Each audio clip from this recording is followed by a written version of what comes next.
a gente pode pensar se as emoções são teatro do corpo, se elas têm esse registro biológico, inato, elas vão se passar mais nessa nossa questão de sobrevivência. Só que o sentimento é intersubjetivo, é relacional. Eu aprendo com o outro a partir do contato, do encontro que a gente tem, e vou usar o meu aparelho mental, o meu aparelho para pensar, para poder, né, simbolizar, achar palavras, para entender o que eu estou sentindo, que sentimento é esse.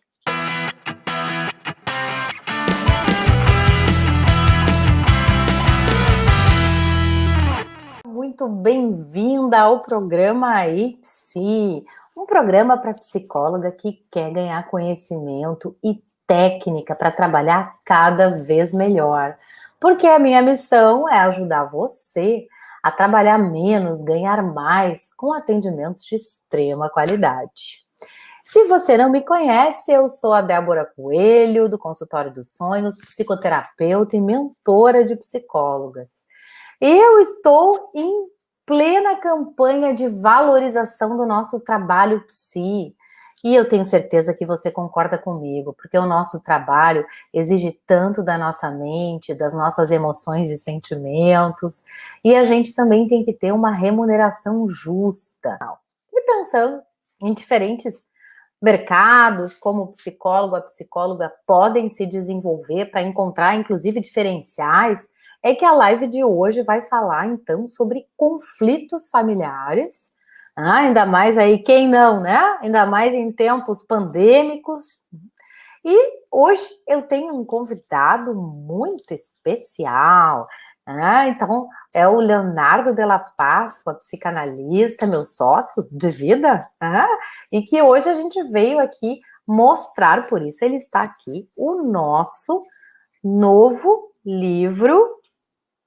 O Leonardo também mostrando que recém foi lançado, então o livro que nós organizamos, Mediação de Conflitos Familiares, um guia prático, com uma turma top de mediadores do Rio Grande do Sul e também convidadas de São Paulo.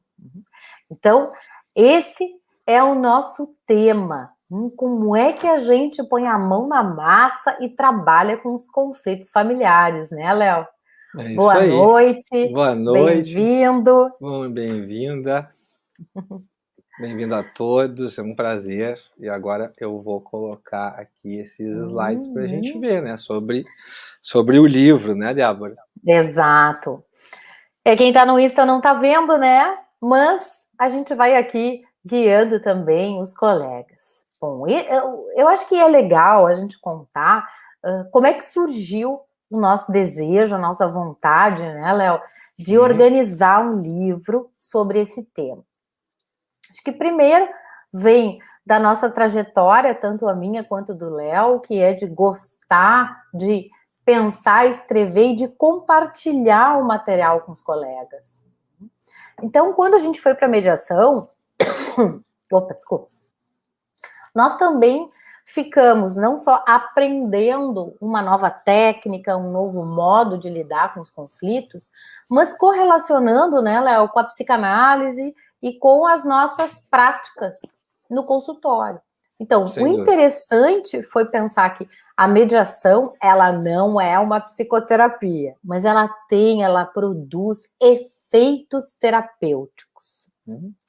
Então, é nesse sentido que a gente vai conversar aí com os colegas para mostrar o quanto é uma área que traz resultados efetivos para famílias que não sabem lidar com as suas emoções, que não reconhecem sentimentos e que acabam sendo envolvidas pelo calor do conflito, sem condições de pensar e raciocinar em como resolver os seus dilemas, né, Léo?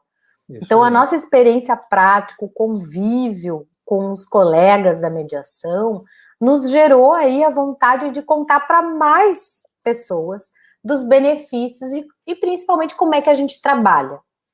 Né, Léo? Eu acho que a vida livro ficou mais leve, na verdade, né? Depois que a mediação entrou na nossa vida, com a comunicação não violenta, os nossos estudos aprofundados sobre empatia, né? E formas colaborativas de exercer a comunicação. sem deixar passarem por cima de ninguém, né? Sem contemplando os interesses de todos. Eu acho que a grande sacada é essa. Mesmo que às vezes os ânimos possam ficar um pouco mais acirrados em algumas situações em que realmente as emoções são fortes, né? Mas sabendo se colocar de um jeito de não querer ganhar, mas de querer que todos ganhem, de achar uma maneira que a paz possa ser mantida entre todos os membros da família, acho que isso é o maior aprendizado que esse livro pode passar. E se a gente contribuir para isso, nós vamos estar já com o nosso objetivo realizado, não é mesmo? Sem dúvida. Tanto que a gente construiu como é um livro prático, que os mediadores, as mediadoras contam, né, sobre suas experiências, sobre também temas centrais na mediação, como você está vendo aí, as práticas de comunicação, porque a gente também vai se pautar pelas orientações da comunicação não violenta, a inteligência emocional, as nossas habilidades emocionais que vão ser desenvolvidas, as nossas questões aí enquanto mediadores, né, Léo? Acho que tu escrevesse e tu fala sobre esse tema com muita maestria, sobre o autoconhecimento do mediador, a importância, já que a gente vai trabalhar nesse campo emocional, a gente tem que provar desse veneno e se autoconhecer, né? E, principalmente, além dos dilemas atuais como alienação parental, nós temos aí, eu acho que um tema que é central, que é o fenômeno da empatia. Se a gente for ver em todos os capítulos, a gente vai ser aí conduzidos para a importância de escutar o outro, de compor com o outro. Então, quando a gente fala no ganha-ganha que tu referes, a gente está fazendo uma prática que é compartilhada, portanto, é empática. E nesse caminho a gente foi convidando, então, a colegas que estão aí na experiência da mediação, tanto judicial quanto extrajudicial, no privado, e que são pessoas com bastante prática, né, que estão aí há algum tempo trabalhando com a mediação, e a gente resolveu, então, fazer um livro para os colegas que trabalham com família, para as pessoas que querem também saber como resolver os seus conflitos, e acho que basicamente, né, um caminho de transformação na cultura, transformação através da comunicação. A cultura da paz, né? Buscar realmente acordos, negociações, buscar conciliação, né? Mas a conciliação, eu escuto falar em cada coisa da conciliação e da mediação. A conciliação não quer dizer que a gente vai botar panos quentes nas coisas, não. É uma maneira de conseguir ter conversas difíceis sem romper, sem partir para a agressão, para o ataque, né? Para mantendo as relações e reforçando as relações, fazendo as pessoas realmente se conectarem umas com as outras, com as necessidades e com os interesses umas das outras. Que só assim as coisas são resolvidas, né? Agora há pouco, Débora, eu estava no programa Cidade Alerta aqui do jornalista Walter Porto e ele me chamou para conversar justamente sobre uma situação onde isso não foi possível, né? E um filho estrangulou uma mãe aqui numa cidade perto de Canoas, né? Quando os conflitos familiares eles não são enfrentados, eles não são até pela própria família e deixa a coisa se resolver sozinha, muitas vezes o que os próprios familiares estão fazendo é deixar com que a coisa daqui a pouco degringole de vez e acabe em agressão ou em crime, como foi esse caso que o meu amigo Voltaire me convidou para falar no programa dele agora, Cidade Alerta, que infelizmente não ter os filhos, né, os parentes, os vizinhos sabiam do histórico de conflitos acirrados, não fizeram nada até que teve um estopim que acabou resultando no assassinato dessa mãe, né, e com esse filho arrependido do que fez. Então, nós estamos num momento, né, a nossa cultura do nosso país, esse problema, essa crise mundial que a gente enfrenta, que cada vez é mais importante a gente encontrar maneiras de falar sobre os conflitos. E esse grupo aí de autores são só mediadores de alta qualidade. É, digamos, a nata da mediação que está nesse livro, né, Débora? É verdade, é verdade. É verdade. E a própria, eu acho que a própria construção do livro é para passar, então, não só o vigor, né, dessa cultura da pacificação, mas a importância das pessoas lidarem com suas emoções e sentimentos para não ter que matar o outro, prejudicar uma criança, porque é a forma de eliminar a dor, né? Então eu É o que a mato, já gente que eu não anda sei. vendo, né? A crônica policial anda mostrando isso pra gente semana após semana, né? Isso a gente Exatamente. vai ver esses programas jornalísticos mais voltados para questões de crime, de polícia, como esse mesmo que eu falei que eu estava agora no ar falando, né? A gente vai ver quase que diariamente quantos conflitos familiares estão acirrados e quanto a gente está precisando ajudar as famílias a encontrarem maneiras mais pacíficas de resolver seus problemas. Não é tudo na porrada, não. Não é tudo no, né, no meu jeito é o certo e acabou, né?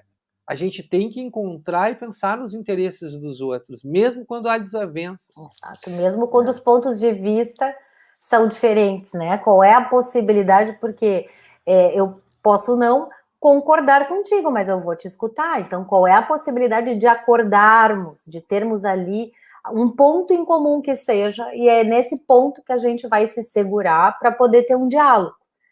Né? Uhum. Então, sem dúvida, o caminho do livro, ele oferece aí vários insights e várias também orientações, né, que a gente vai também testando na prática e vai percebendo o benefício nas pessoas, e é importantíssimo, sim, a gente sair desse narcisismo, desse autocentramento, né, porque ainda mais na família, que é um momento de revelação de si, né, porque tem aí uma frase do Carpinejar que é da família ninguém pode ser demitido. Não, não pode ser demitido, mas se afastar, talvez em alguns casos é a melhor solução. Mas demitido não, vai continuar sendo filha, vai continuar, né, e partindo de alguma família, tem Mas ali. aí é que tá, essa é a questão, né? Essa é uma questão interessante, né? Que talvez a gente possa abordar em algum outro livro, eu e tu, Débora, vai ser um prazer. Que é qual é a distância adequada que os familiares devem manter entre si, né? Depende de cada família. E cada indivíduo tem que encontrar isso dentro de si. O E é uma coisa espaço para importante. individualidade, para ser respeitado, Ou para isso morar em outra casa, como era o caso que eu estava falando hoje na é. televisão no Cidade Alerta, né? Porque às vezes mudar o espaço já distensiona a situação para que as pessoas possam investir a sua energia em questões mais saudáveis. Porque senão fica, como tu gosta muito do Nietzsche, fala muito do ressentimento, né, a tua especialidade, assim, tu pode até falar melhor do que eu. Se a pessoa fica só alimentando o ressentimento dentro de um conflito familiar, né, daqui a pouco, quando ela está mais vulnerável, quando a situação externa, como a de agora, é menos favorável, né, para a gente estar em paz consigo mesmo, as coisas podem realmente tomar um rumo muito violento. É verdade, até porque a nossa cultura, não vamos nos esquecer, já que somos subjetivados por essa cultura, ela incita a violência e vai gerando uma construção de prazer associado. É só a gente ver aí os desenhos, Tom e Jerry, até a Turma da Mônica, tudo na paulada, e a gente ri, se diverte. Os filmes de super-heróis, de ação, né? Então, a gente vai tendo uma construção da violência de que ela é necessária, eu preciso ser violenta para demarcar o meu limite, o meu lugar na família, eu tenho que pensar em mim. E aí vai se banalizando, as pessoas nem reconhecem que elas, por exemplo, se comunicam de forma violenta. É verdade. E tu sabe que eu estou aqui com um livro aberto no capítulo 10, que é o teu capítulo, o capítulo que tu escreveu, né? Sobre as emoções e sentimentos na sala da mediação. E tu começa já o texto, né, Débora, falando da diferença entre emoção e sentimento. Tu podia esclarecer para a gente qual é a diferença entre emoção e sentimento? Com Por favor. certeza, com certeza. E aí vale lembrar, para quem está aí nos escutando, nos acompanhando, se você não assistiu ainda Divertidamente, não sabe o que está perdendo, porque ali a gente vai encontrar um bom cenário para ver as emoções nos desenhinhos, né? Muito genial ali o filme e trabalha justamente nessa interação entre as emoções, né? Porque as emoções, elas partem aí do nosso teatro do corpo, elas são inatas, né? Está aí na nossa programação genética, né? E vão se mostrar essenciais para a gente sobreviver, a sobrevivência do organismo e a sobrevivência em relação também ao meio e a relação com os outros.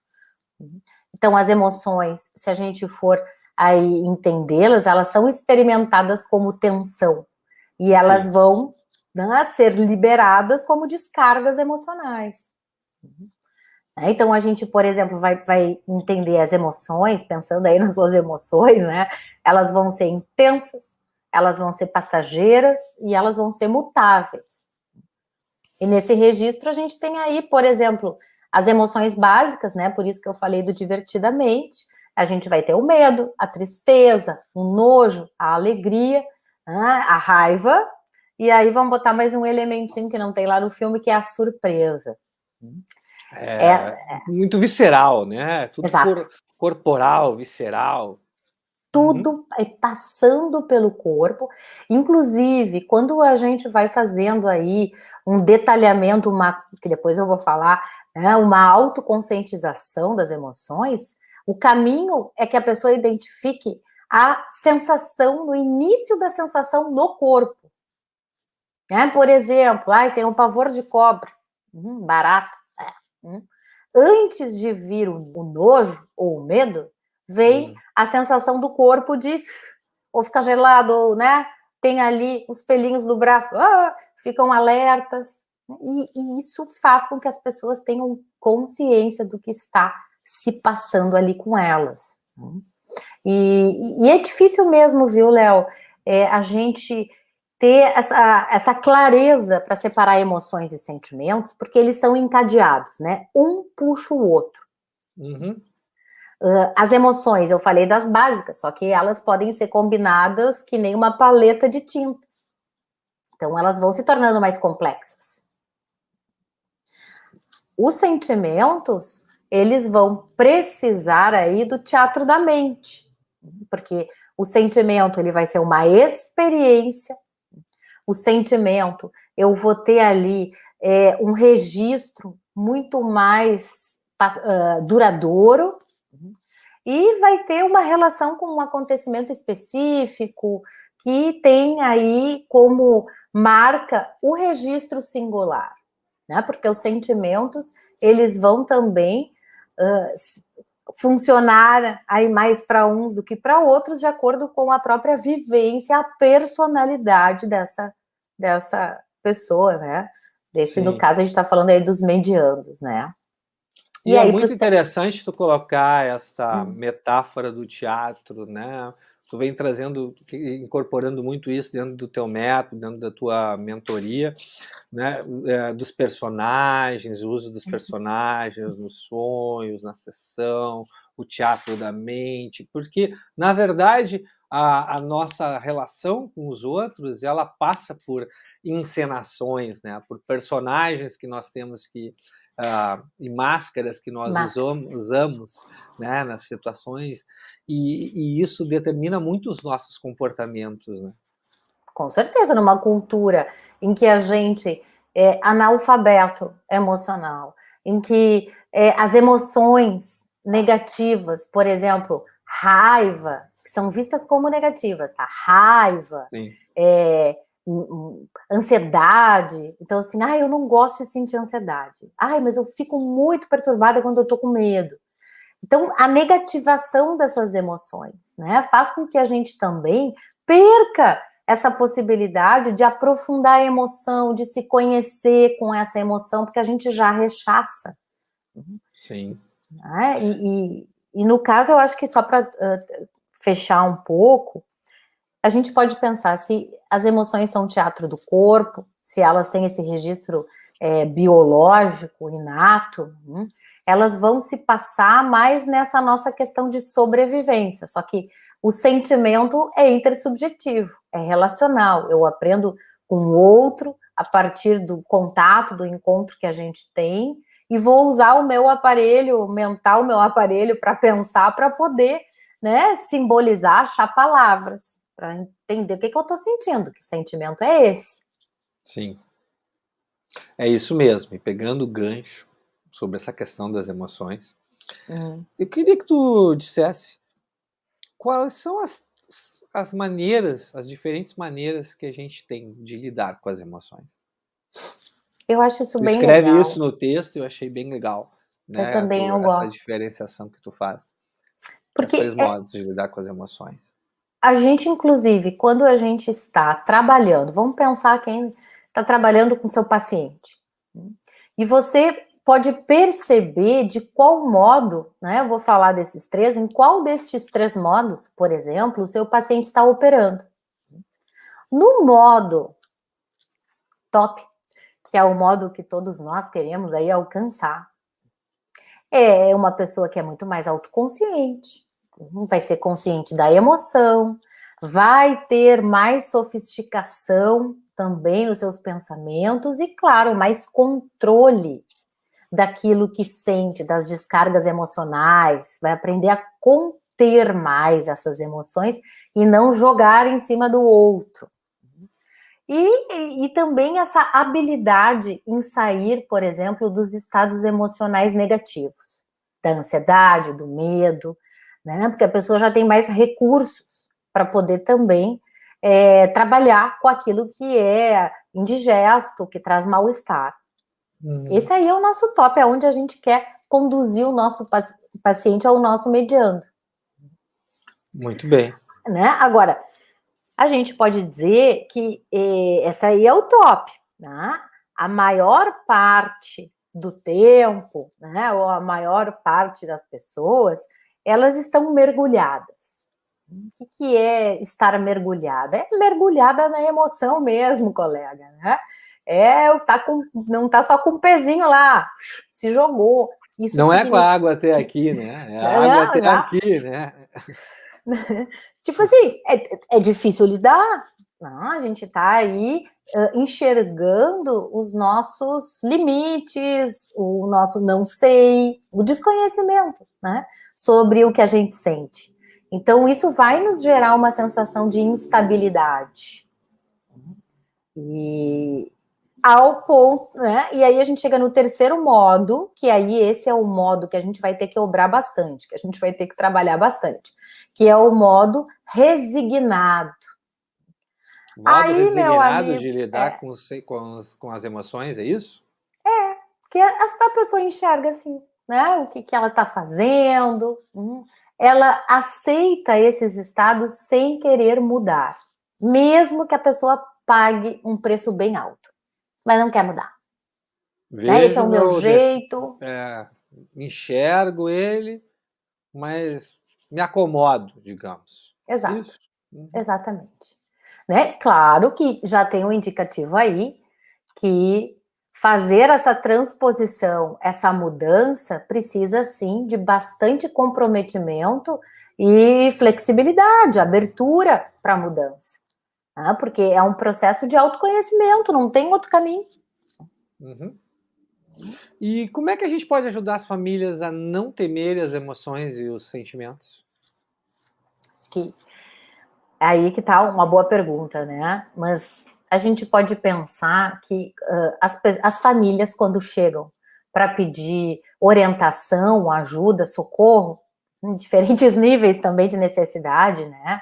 Elas estão ali mergulhadas, encharcadas das suas emoções, principalmente essas emoções mais difíceis de serem digeridas e trabalhadas, que são as vistas como negativas. Então, tem ódio, tem ressentimento, tem vontade de vingança, tem Inveja. medo, tem inveja. Então, a gente está trabalhando num campo minadíssimo.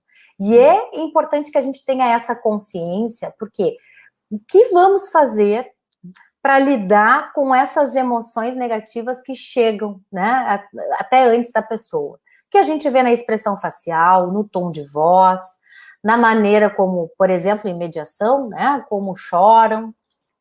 Isso que tu está dizendo é super importante até para a gente identificar quais emoções e sentimentos estão em jogo, até para definir se aquele caso a gente vai conseguir ajudar a pessoa com mediação ou não. Porque se tiver predominando inveja, ressentimento, vontade de vingança, enfim, aí provavelmente talvez não seja o momento aquele para uma mediação, né? Os ânimos primeiro tem que mudar alguma coisa para isso acontecer, porque a mediação ela não acontece do nada, ela precisa de alguns requisitos. Mínimos. A pessoa tem interesse em realmente resolver o problema, né? E não arrancar o fígado do outro. Se quer arrancar o fígado do outro, aí não vai procurar um mediador, vai procurar outra coisa. Vem no psicólogo, vamos aqui. Ou usa o advogado e vai pro pau na justiça, como muitas situações acontecem. Mas aí pode demorar 20 anos, pode demorar mais tempo, você pode perder saúde, seus familiares, dinheiro, enfim, muitos desgastes, né? Mas se é isso que você quer, é esse o caminho que você tem que seguir, não da mediação. A mediação precisa de algumas coisas para acontecer, né? E eu acho que esse foi um ponto, né, Léo, que tu trabalhaste muito com os colegas, de poder identificar se tem condições daquelas pessoas estarem na proposta da mediação, porque não adianta só chegar lá, tem que ter recursos psicológicos mínimos para poder estar na mediação. Uma pessoa muito intensificada, muito atrapalhada com as suas emoções, que só vê o outro como responsável, né, como culpado, não está no momento. E é importante a gente dizer para a pessoa, não vai dar, não insistir, não, mas vou dar um jeitinho, eu vou conseguir. Né? A humildade também na nossa profissão, ela é fundamental. Você está falando aí do ponto de vista mais do mediador não querer mais do que mediando a mediação, né?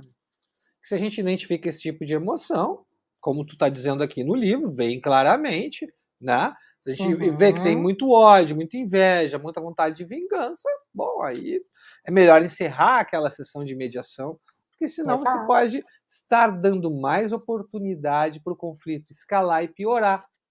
Aí vai ser uma briga linda. Piorar conduzido por você. Né? Isso é o caos. É o caos. E então, me diz uma coisa. Só, né? Como ajudar as famílias, né? Então, acho que esse primeiro momento, quando elas chegam tão sobre a influência das emoções, essas negativas que a gente apontou, mas não tão ao extremo, porque senão não rola mediação, é normalizar. É dizer para a pessoa que sim, isso é possível, você está sentindo, faz sentido. E não é a única pessoa no mundo que está com conflitos familiares, né? Exato. Precisar de ajuda também não é a única, né? E a importância de, ao normalizar, né, escutar, sem julgar, sem interromper, conduzindo, claro, o processo, mas consciente ali, né, no caso, quem está conduzindo, que um afago, um incentivo, faz com que a pessoa possa se sentir razoavelmente assim, mais entendida para liberar e falar. Porque é um encontro danado, né? A pessoa tem ao lado o sujeito ou a sujeita que está em conflito. Tanto muitas vezes também a gente pode usar a própria emoção, o próprio sentimento que ela está dizendo, por exemplo, né? Eu sinto muito ódio e tal. Então, como é que você acha que com ódio você vai conseguir conversar, né? Me conta, que resultado você acha que vai ter conversando com ódio com ela? Vai chegar no lugar diferente. Para ela pensar no efeito, daquilo. Porque aí quando a gente começa uma conversa, se não está claro para nossa intenção daquela conversa, a gente fica muito mais presa fácil das nossas emoções e dos nossos sentimentos, principalmente se a gente não conhece eles direito, não é mesmo? Exatamente. Por isso que para ajudar as pessoas, a normalização, o afago que a gente está dizendo, trabalhar, nomear o sentimento, fazer, destacar esse sentimento para que a pessoa possa pensar, é trabalhar com a alfabetização emocional. Isso mesmo. E me conta, pegando esse gancho da alfabetização emocional, como é que a empatia ajuda nos conflitos familiares? A empatia, ela é ali o start da possibilidade de pensar junto. Porque no momento em que porque na mediação, né, um dos pontos centrais é que aquelas pessoas possam desintensificar, falei certo? Nem sei. Isso. Diminuir a intensidade das suas emoções, entender os seus sentimentos e poder escutar o outro. Não é assim, eu vou lá para falar tudo que eu quero. Que bom, mas também tem um momento em que você vai escutar o outro, e esse tá ali dentro do protocolo, como se trabalha com a mediação. Você vai escrever, você vai, tentar se conter enquanto você faz o exercício de escutar o outro sem revidar, sem querer falar em cima, que é o que a nossa cultura, a nossa prática ensina, né? Então, é verdade. Tu sabe quando eu estava falando em desintensificar, né, o que a pessoa sente, eu me lembrei de um dos textos que tu cita aqui, né, do Armando Bianchi Ferrari, em que ele fala, o título do livro fala disso, né? O título do livro se refere a isso, que é uma metáfora que o Ferrari usa. Então eu queria que tu falasse um pouco, né, essa metáfora do eclipse para desintensificar, né, o que a gente sente, que relação uma coisa tem com a outra. Eu acho que, voltando um pouco para a empatia, tá? Sim. Se a gente tá aí nessa batalha da alfabetização emocional, que a pessoa reconheça o que acontece dentro dela, que ela consiga baixar essas emoções para escutar o outro, nesse exercício de escuta, o que a gente espera, o que a gente também vai conduzindo é para que exista empatia, para que a pessoa possa, nem que aconteça, por exemplo, nas sessões individuais, que na mediação pode acontecer. No meu ponto de vista, né, a gente vai realmente trabalhar essa habilidade empática quando a gente faz uma técnica da inversão de papéis. Como é que você se sentiria no lugar do outro nessa situação? Vendo teu filho 2 vezes por mês e tendo que ficar 2 horas só? Se o acordado foram 5, né? Então, a gente vai ajudando a pessoa a voltar para a sessão conjunta muito mais preparada, mais habilitada também a escutar o outro, porque sem empatia não tem acordo. Como é que a gente vai construir opções? E essa família vai poder conviver de outro jeito? Como? Não dá, né?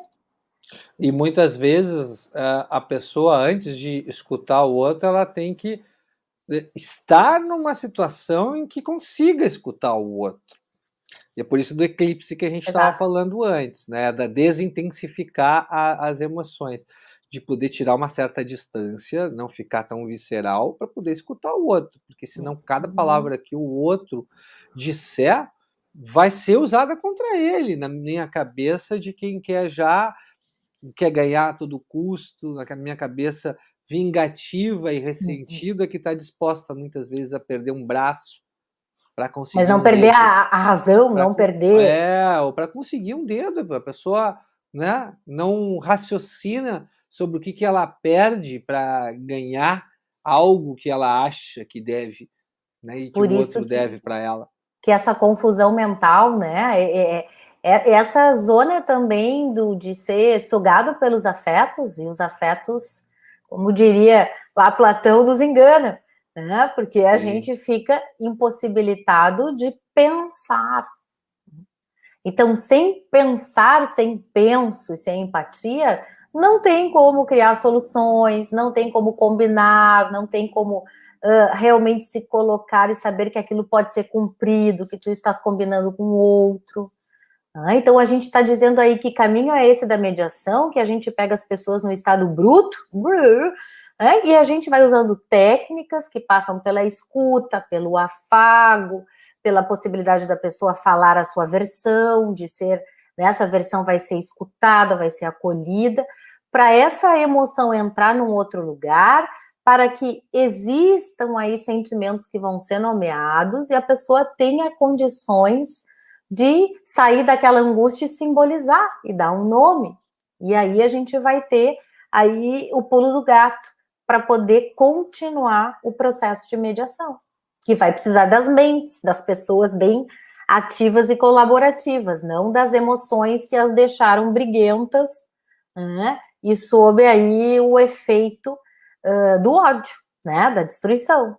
Porque se eu tô certo e tu tá errado, né? O que eu tô dizendo para ti? Que não tem como compor. Né? A não ser que tu mude. Ah, claro, eu. Claro, aí, tudo bem, se tu mudar, tá tudo certo.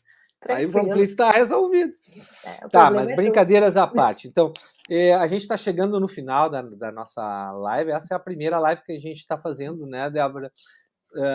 Sobre o livro que a gente recém lançou. Na verdade, a gente nem lançou oficialmente. A gente está fazendo.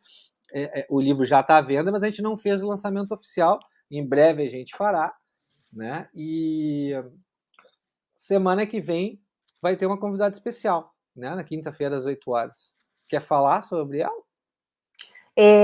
Sim, nós vamos convidar a Dionara Albuquerque, que tem um papel muito importante na mediação no Rio Grande do Sul, como formadora de mediadores, responsável também pela prática dentro do Sejusc, que é o... Do NUPMEC. Do NUPMEC, na coordenação do NUPMEC, né? Ela começou no Sejusc e agora ela está na coordenação que o núcleo que faz as políticas, porque a mediação é uma política pública, né?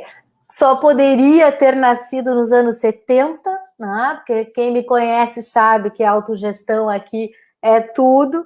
Então, essas práticas colaborativas, em que a gente vai encontrar a possibilidade da palavra e não do uso do poder, elas são fruto aí das revoluções e das transformações sociais dos anos 70, né? Então vai ser um grande prazer, a gente vai conversar com a Dionara, ela vai nos contar aí uma trajetória bem bonita também sobre um novo prisma, uma nova maneira de produzir encontro entre as pessoas, né? E o livro inicia com ela, né? É o primeiro capítulo, o Mediador em Formação, com a Dionara Albuquerque Oliver, né? Que é quem coordena os cursos agora de conciliação e mediação no NUPMEC, aqui do Rio Grande do Sul. Uma das coordenadoras é a Dionara. Vai ser um prazer ter ela aqui conversando, né? Com certeza, um grande prazer. E aí a nossa ideia, né, Léo, é que a cada quinta a gente conversa, então, com uma das autoras. E assim a gente vai percorrendo todos os temas do livro e esclarecendo mais para pessoas as técnicas, a forma como se trabalha, né, que alternativa é essa, com pessoas que estão ali, né, na realidade, trabalhando, não só teorizando sobre a mediação. É isso aí. Então tá, Débora, foi muito bom ter começado esse bate-papo contigo. Tu tem mais alguma coisa antes da gente encerrar? Eu tenho um drops. Eu tenho um drops para ajudar aí quem também está precisando de uma percepção nova, até uma técnica para poder usar se você atende família ou se é necessário, de repente, com algum paciente, que é usar o genograma. Por quê? Porque o genograma, ele vai construir no genograma a construção da família e ali fica no desenho que o casal, ele rompeu o vínculo de conjugalidade, não de parentalidade. Então, o conceito de família também se amplia. E isso faz com que exista aí no nosso caminho de conscientização dessas pessoas em conflito uma relevância, um olhar focado e voltado para a criança, para o adolescente, para os filhos. Porque o que acontece em família? Geralmente nós vamos trabalhar com ou casais em litígio, processo de separação, né? Ainda naquele luto psicológico da separação, que tem uns 2, 3 anos, né? Depois da separação de corpos, separação formal. E as crianças, elas acabam, os adolescentes, acabam sendo colocados em outro plano, porque abrigo o ressentimento, a vontade de vingança, também o desamparo, né, nas situações de traição, ficam ali em evidência, e a gente tem que chamar esses pais para serem pais, para focar no que é importante. Né? Então, usar a imagem, o centro ali, naquele papel que a gente vai colocar o filho, a filha, faz também com que eles possam relembrar, mas vem cá, a gente tem um objetivo em comum, né? A gente está brigando, mas o que nos une? Este ser que fizemos juntos, que somos corresponsáveis. Então, a gente tem mais coisa para fazer. A gente se separou, mas a gente tem aí uma tarefa para concluir, né?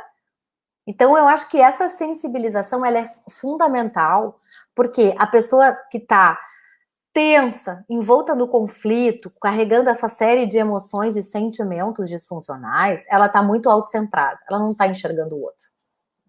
E a nossa função é fazer com que essa pessoa não se vitimize tanto, né, e ganhe mais recursos para tirar as viseiras, enxergar o todo e focar em quem ali é mais vulnerável, em quem não tem tantos recursos psicológicos para lidar com uma situação de conflito e que precisa desse apoio da mente adulta. Então, não deixa de ser um trabalho, né, que a gente parecido, por isso que tem efeitos terapêuticos, que a gente vai ensinar essas pessoas a diminuir as intensidades, a aprender a pensar, a ter mais empatia e construir um ponto em comum, rever esse ponto em comum, que no caso aí são os filhos, para conseguir ter uma convivência menos bélica, né, na qual vão pensar em algo maior que o seu umbigo. É verdade, o genograma é uma ferramenta muito importante mesmo. Bem lembrado, que bom que tu quis fazer, até sair para deixar tu falando sozinho, porque eu acho que esse ponto é importante, tá bom? Então tá, Débora, foi um prazer novamente estar aqui falando contigo. Até a próxima, então, né? Até. Muito obrigada aí por estar junto. Sempre é um prazer fazer uma live contigo, sabes bem que aprecio muito. Ok, eu também. Tá bom, Tchau, querido. tchau. Tchau, tchau.